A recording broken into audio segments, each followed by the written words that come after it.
Welcome to Market Week in Review for the week ending September 9th, 2022. I'm Sophie Antal-Gibert, and I'm joined today by Paul Eidelman, our Chief Investment Strategist for North America. Hi, Paul. How are you? Yeah, very good, Sophie. How are you? Very good. It's great to see you, Yeah, and you especially in person. What a treat. know. Excellent. So I'm hoping that since I've got you here and I cornered you in the studio, that we could pick your brain on two topics. The first one is all around the energy crisis in Europe and what is happening, what's going on, what should we be worried about? And then transitioning from there into markets. How have markets reacted to that? What has been happening with central banks? Where should investors be focused? Okay. Sound good? Yeah, it does. All right, so maybe let's start our trip over to Europe. The energy crisis. We got some new updated news from Russia this week about their intentions.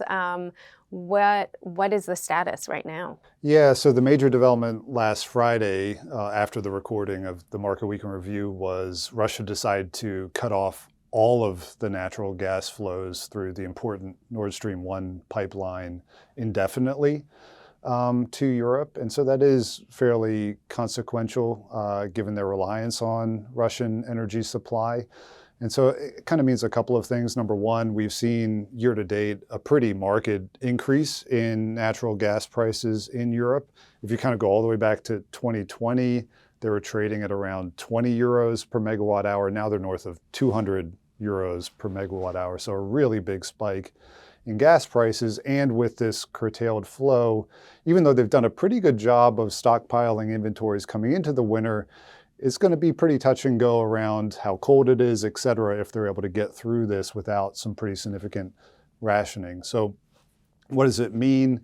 Ultimately, probably some constraints on European economic growth and some constraints on the European consumer and businesses facing these higher prices. So I think a lot of people now are talking about the possibility of a European recession later this year as a baseline. And I think we tend to agree with these sort of challenging developments geopolitically for the continent here. But I'd say, this is really important, that it is still a fluid situation. And particularly what we're just starting to see now here on Thursday in Seattle is European governments are now stepping up with very directed fiscal support programs to cushion the blow of these higher energy prices onto their economies. And so still some watch points here around exactly what continental Europe will do, but a package came out of the United Kingdom this morning worth around 6% of their GDP, a pretty significant number that effectively caps out the energy price that consumers and businesses in the UK will experience,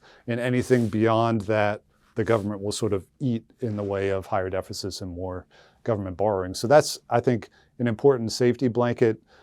Probably more to come from Europe. They have an important meeting tomorrow to discuss their plans, but definitely a lot going on right now in terms of European geopolitics and what it means for economies and markets.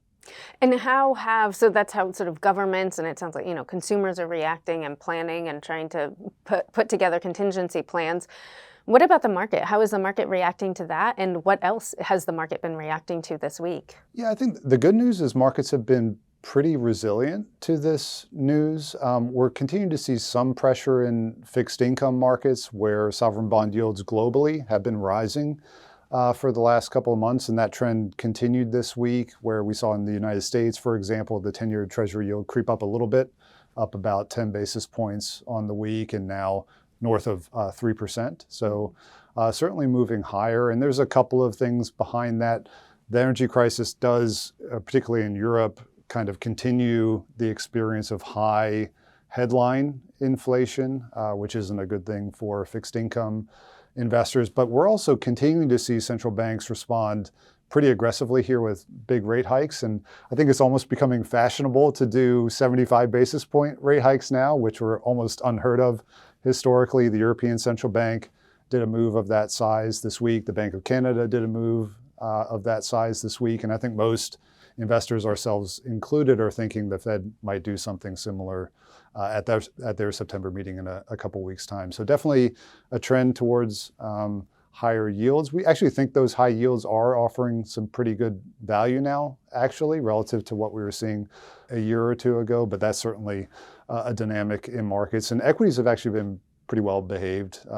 Mixed on the week. The US is up a little bit, Europe is down a little bit, but pretty well contained given all the headlines that are out there. Great. Well, thank you so much for your insights, Paul. Unfortunately, that's all we have time for, but this was really, really helpful. Thank you. Sure. And thank you for joining. We'll see you again soon. Hi, I'm Eric Risteman, Chief Investment Strategist for Russell Investments. If you like what you saw in this video and want to see more like it, please subscribe to our YouTube channel.